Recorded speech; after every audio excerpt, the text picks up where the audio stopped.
नमस्कार। अनलाइन क्लासमा यहाँहरूलाई स्वागत छ। यहाँहरूसँग छु म गोविन्द पौडेल। आज हामी त्रिभुवन युनिभर्सिटीले बीबीएस थर्ड इयरमा अफर गरेको कोर्स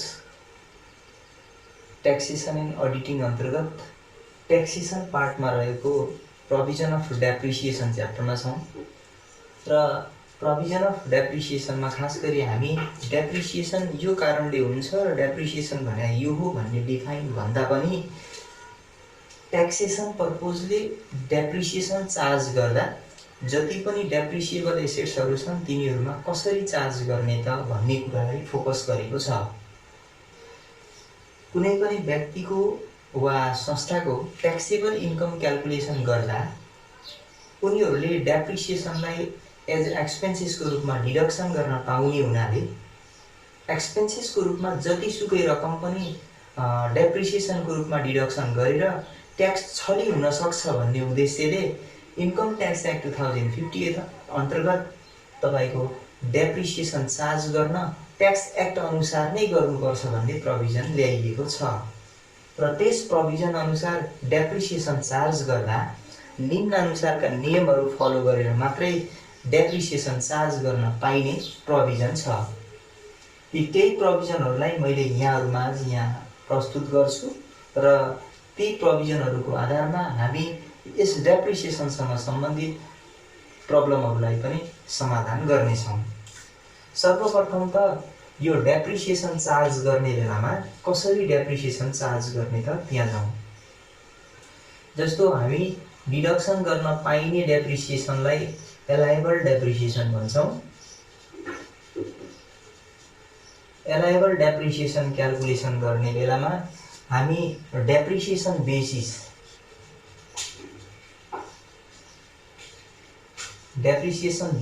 फर द इयर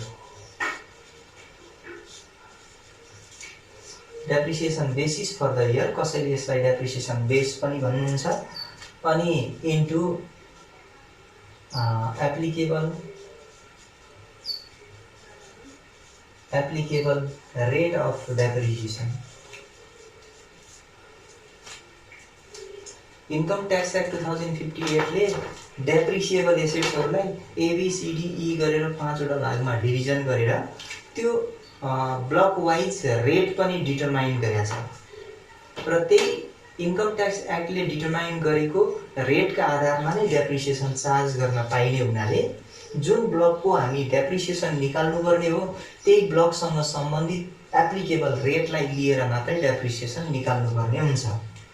अब यहाँनिर एलाइबल डेप्रिसिएसन निकाल्नका लागि हामी पहिले डेप्रिसिएसन बेसिस पनि निकाल्नु पर्यो र त्यसपछि बल्ल एप्लिकेबल रेटहरू कति कति इन्कम ट्याक्सले प्रिडिटरमाइन गरेको छ भन्ने कुरातर्फ लागौँला। दोस्रो प्रोभिजन भनेको यही डेप्रिसिएसन बेसिस कसरी क्याल्कुलेसन गर्ने त त्यतातिर लागौँ। क्याल्कुलेसन अफ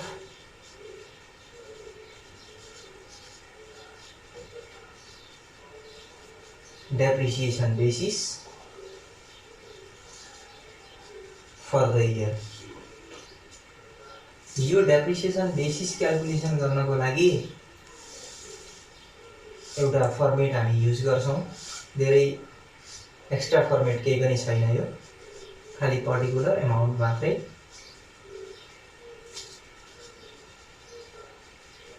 एमाउन्ट त हाम्रो रुपिजमा हो। सबभन्दा सुरुमा हामी यो ट्याक्सेसन अन्तर्गत डेप्रिसिएसन चार्ज गर्ने बेलामा वा डेप्रिसिएसन क्याल्कुलेसन गर्ने बेलामा एकाउन्टमा जस्तै गरेर सजिलै क्याल्कुलेसन गर्न सकिँदैन। यसका लागि हामी के छ भने निश्चित ट्याक्स एक्टको रुल अनुसार सल्युसन गर्नुपर्ने हुन्छ।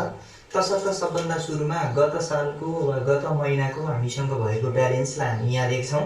त्यसलाई हामी ओपनिङ डब्लुडिबी भनिन्छ। ओपनिङ डब्लुडिबी, यो डब्लुडिबी भनेको रिटर्न डाउन भ्यालु हो ब्यालेन्सिङ। अब यो ओपनिङ डब्लुडिबी भनेको गत सालबाट प्राप्त हुने हो, अर्थात् ब्यालेन्स सिटमा कुनै कम्पनीको ब्यालेन्स सिटको एसेट्सको फिगर यति छ भनेर क्वेसनमा दियो भने त्यसलाई हामी के भन्छौँ, ओपनिङ डब्लुडिबी भन्छौँ। र यो ओपनिङ डब्लुडिबीमा एड गर्नुपर्छ Edison during the year. Edison during the year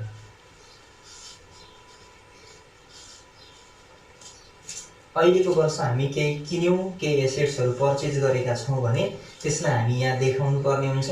तर त्यो पर्चेज गर्यो भन्दैमा जति पर्चेज गरेको छ सबै लेख्न चाहिँ पाइँदैन।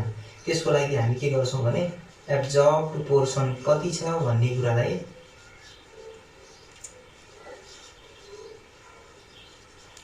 Absorb portions of assets purchase, कतिको एसेट्स पर्चेज गरेको हो त्यसको यहाँ लिन पाइने, युज गर्न पाइने हिस्सालाई मात्रै छुट्याएर हामी के गर्छौँ, एड गर्नुपर्ने हुन्छ। अब एउटा मात्रै एसेट्स पर्चेज गरेको छ भने तपाईँको यो एब्जर्ब पोर्सन एउटा मात्रै देखाउने भयौँ। तर फरक फरक डेटमा दुई वा दुईभन्दा बढी एसेट्सहरू पर्चेज गरेको छ भने त्यसलाई डेट वाइज हामी अलग अलग देखाएर एड गर्नुपर्ने हुन्छ। यो आएको रिजल्ट टोटलबाट लेस गर्नुपर्ने छ disposal value, disposal of an assets during the year.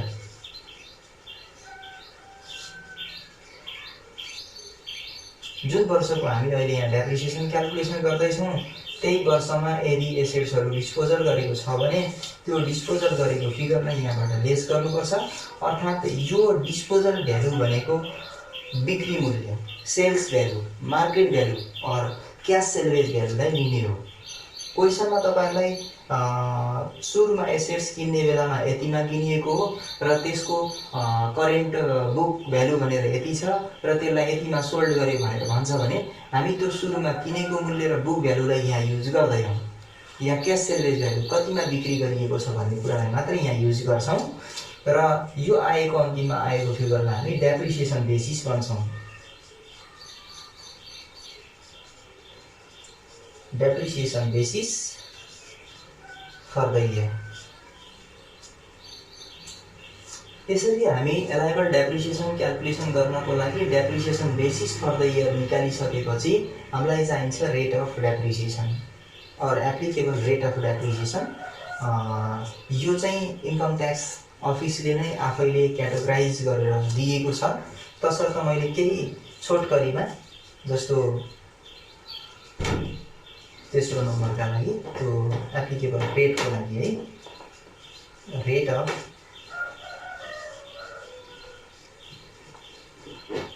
Of depreciation as per type of assets. यो एसेट्स को टाइप अनुसार के छ त भन्दा रेटहरू पनि हामी यहाँ लेख्न गइरहेछौँ। सबभन्दा सुरुमा ब्लक, त्यसपछि हामी टाइप अफ एसेट्स, कस्तो कस्तो एसेट्सहरू यसभित्र पर्छ र त्यसको रेट अफ डेप्रिसिएसन। म अब त्यस कुनै पनि यहाँ ब्लकहरू लेखेर ब्लक अन्तर्गत कस्ता कस्ता एसेट्सहरू पर्छ त्यही अनुसारका रेटहरूमा जान्छु। जस्तो ब्लक डिभिजन गर्दा A B C D E गरेर 5 भागमा डिभिजन गरेको छ र ए ब्लकमा खास गरी कन्स्ट्रक्सन बिल्डिङहरूसँग सम्बन्धित एसेट्सहरू पर्छन्।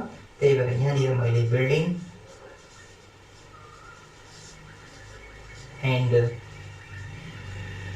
रिलेटेड कन्स्ट्रक्सन, बिल्डिङ जस्तै कन्स्ट्रक्सनहरू भनेपछि हामी ब्रिजहरूलाई लिन सक्छौँ हैन।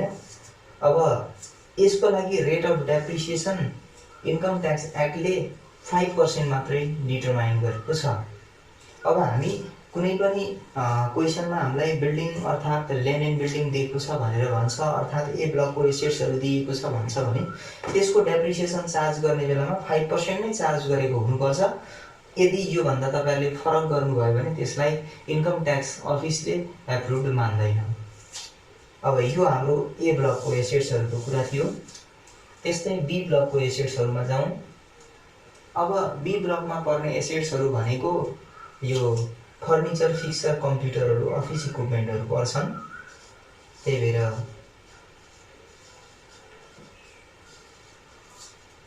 Office equipment, computer, furniture, fixer हैन। अब अफिसको इक्विपमेन्ट भनेपछि कम्प्युटर प्रिन्टरहरू पनि पर्ने हुन् इटिसी। यी एसेट्सहरू बी ब्लकमा पर्ने हुनाले यिनीहरूको लाइफ टाइम कम हुने अर्थात् लाइफ चाहिँ कम हुने हुनाले यिनीहरूको रेट अफ डेप्रिसिएसन बढी डिटरमाइन गरिएको छ 25%। अब सी ब्लकमा हाम्रो अटोमोबाइलहरू भेहिकलहरू पर्दछन्। त्यही भएर अटोमोबाइल्स और भेहिकल। अब भेहिकल्स भनेपछि हामी अटोमोबाइल्स भनेपछि बुझिहाल्यौँ, किन भन्दा यसमा मोटर गाडीहरूको कुरा हो, बस ट्रकहरू होइन, जुन हामीसँग भएका हेभी इक्विपमेन्टहरू क्रेनहरू छन् भने तिनीहरू सबै हाम्रो सी ब्लक अन्तर्गत पर्छ, जसले ढुवानीसँग सम्बन्धित कामहरू गरे हुन्छ होइन।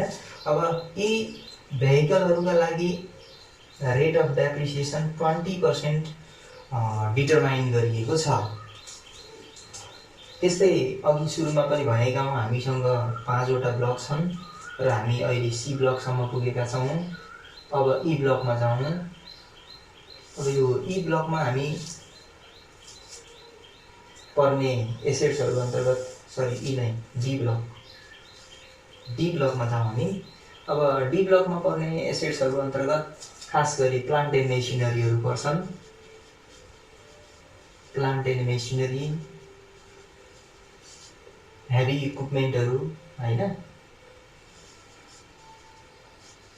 अफिस इक्विपमेन्ट उता पर्छ भने अन्य इक्विपमेन्टहरू यहाँ आउँछन्, उपकरणहरू होइन। त्यस्तै सर्जिकल इक्विपमेन्टहरू हाम्रो यो डी ब्लकमा पर्छन् र यसको लागि रेट अफ डेप्रिसिएसन भनेको 15% प्रिडिटरमाइन छ। र त्यसपछि ई ब्लकमा पर्ने एसेट्सहरू भनेको इन्टेन्जिबल एसेट्सहरू हुन्। इन्टेन्जिबल एसेट्सहरू, यो इन्टेन्जिबल एसेट्सहरू भनेको गुडविल होइन, प्याटेन्टहरू भए, कपिराइट होइन, सफ्टवेयरहरू इटिसी। यस्ता एसेट्सहरूका लागि इन्कम ट्याक्स एक्टले रेट नै प्रोभिजन गरेको छैन। यसको लागि हामी के गर्छौँ भने जति यसको कस्ट हुन्छ त्यो कस्टलाई डिभाइड बाई लाइफ गरेर हामी एमाउन्ट अफ डेप्रिसिएसन निकाल्छौँ। हामी अघि यसलाई डेप्रिसिएसन क्याल्कुलेसन गर्नका लागि depreciation basis for the year calculation गर्ने तरिका हेऱ्यौँ। अनि depreciation basis for the year पछि हामी एप्लिकेबल रेट अफ डेप्रिसिएसन कसरी डिटरमाइन गरिएको छ भन्ने कुरामा गयौँ। र त्यसपछि हामी अझ के कुरा फोकस गर्नुपर्ने भने यो एब्जर्ब पोर्सन भनेको के हो त, लिन पाइने हिस्सा अर्थात् डेप्रिसिएसन क्याल्कुलेसन गर्दा जोड्न पाइने, समावेश गर्न पाइने फिगर के को आधारमा हो त भन्ने कुरामा हो। त्यही भएर यो हामी 4th नम्बरको प्रोभिजनमा जाउँ। Provision related to absorb and unabsorb portions of assets purchase. Provision relating to absorbed and unabsorbed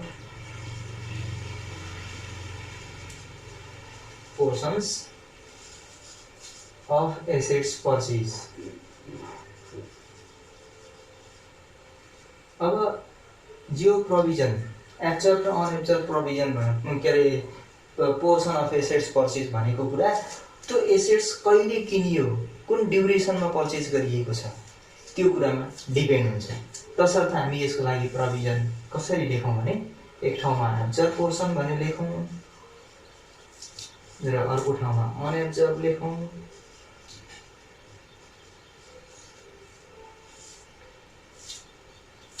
र यहाँनिर हामी ड्युरेसन, टाइम पिरियड, कहिले एसेट्स पर्चेज गरेको छ त त्यो पर्चेज गरेको पिरियड ड्युरेसनलाई लेख्छौँ हामी। अब यो पिरियड भन्ने बित्तिकै हामीले के बुझ्नु पर्यो भने कुनै पनि एसेट्सहरू जस्तो इन्कम इयर स्टार्टिङ भएको पहिलो 6 महिनाभित्रमा पर्चेज गरेको छ भने त्यति बेला एब्जर्भ पोर्सन कति राख्ने, अनएब्जर्भ पोर्सन कति हुने, त्योभन्दा पछिल्लो पिरियडहरूमा खरिद गर्यो भने कति कति एब्जर्भ पोर्सन र अनएब्जर्भ पोर्सन हुने भन्ने कुरासँग सम्बन्धित छ। तसर्थ हामी सबभन्दा सुरुमा जाउँ। If an assets purchase on first round to end of Poush,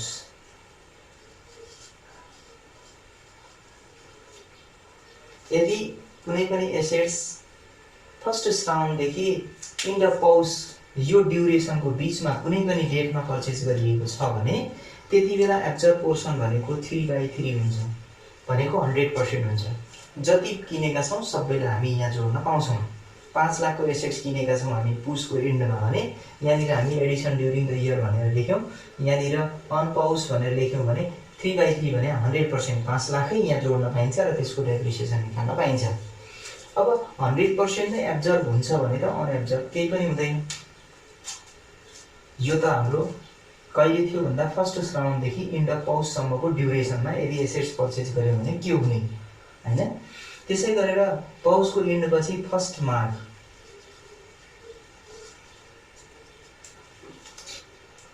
यदि फर्स्ट माघदेखि एन्ड अफ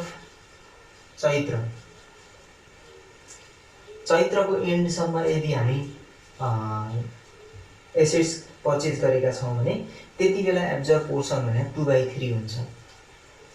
अब 2/3 एब्जर्भ पोर्सन हुन्छ भने 1 बाट घटाउँदा बाँकी बचेको हिस्सा 1/3 भनेको अनएब्जर्भ मान्नुपर्छ।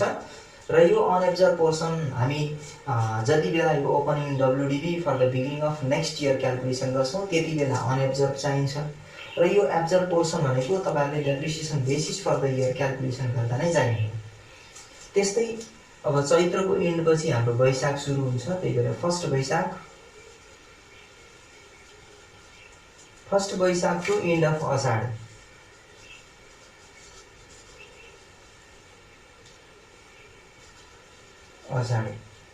जस्तो यो पहिलो 6 महिना, त्यसपछि 3 महिना र त्यसपछि 3 महिना यसरी छुट्याइएको छ। यो एब्जर्भ पोर्सन भनेको 1/3 हुन्छ अब, र अनएब्जर्भ भनेको 1 बाट यसलाई घटाउँदा हुने 2/3 लाई एब्जर्भ मानिन्छ। यसरी हामी